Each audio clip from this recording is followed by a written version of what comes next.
আসসালামু আলাইকুম। আজকের ভিডিওতে আমরা যে বিষয়টি নিয়ে কথা বলতে যাচ্ছি তার বিষয়বস্তু হচ্ছে কমিউনিকেশন স্কিল ডেভেলপ। আমরা কীভাবে কমিউনিকেশন স্কিল ডেভেলপ করতে পারি সেই ক্ষেত্রে আমরা 10টি পর্বে ভাগ করব এবং 10টি ক্লাসের মাধ্যমে আপনাদের বোঝানোর চেষ্টা করব বা কিছুটা জ্ঞান বৃদ্ধির চেষ্টা করব যে কীভাবে আমরা কমিউনিকেশন স্কিলটা বৃদ্ধি করতে পারি। সেই ক্ষেত্রে প্রথম ক্লাসে আমরা বেসিক কিছু ধারণা দিব। সেক্ষেত্রে বলবো যে মূলত 3টি জিনিস ফলো করলে আমরা কমিউনিকেশন স্কিলটি বাড়াতে পারি বা ডেভেলপ করতে পারি। সেক্ষেত্রে প্রথম যে বিষয়টি কাজ করবে সেটা হচ্ছে ভাষাগত জ্ঞান বৃদ্ধি করা।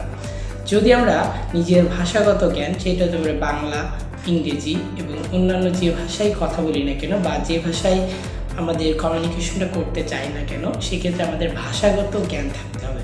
অর্থাৎ কীভাবে আমরা তার সঙ্গে কমিউনিকেশন করব সেক্ষেত্রে ভাষাগত জ্ঞানটা থাকা প্রথমে জরুরি।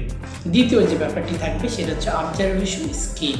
অর্থাৎ আমরা যে ভাষায় কথা বলবো সে ভাষায় যারা কথা বলে এবং যারা সুন্দরভাবে কথা বলতে পারে তাদেরকে ফলো করা, তাদের দেখা এবং তাদের কথাগুলো শোনার মাধ্যমে আমরা আমাদের কমিউনিকেশন স্কিলটা বাড়াতে পারব।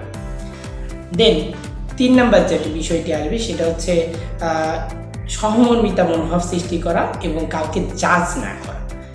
যদি আমরা সহমর্মিতা মনোভাব সৃষ্টি করি এবং কারো থেকে কোনো কিছু শেখার চেষ্টা করি এবং কেউ যখন কথা বলে সেই ক্ষেত্রে আমরা যদি তাকে জাজমেন্ট না করি বা জাজ করি তাহলে আমরা নিজের কমিউনিকেশন স্কিলটা বাড়াতে পারবো।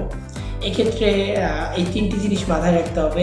প্রথমত ভাষাগত জ্ঞান বৃদ্ধি করতে হবে। দ্বিতীয়ত অবজারভেশন স্কিলটা বাড়াতে হবে।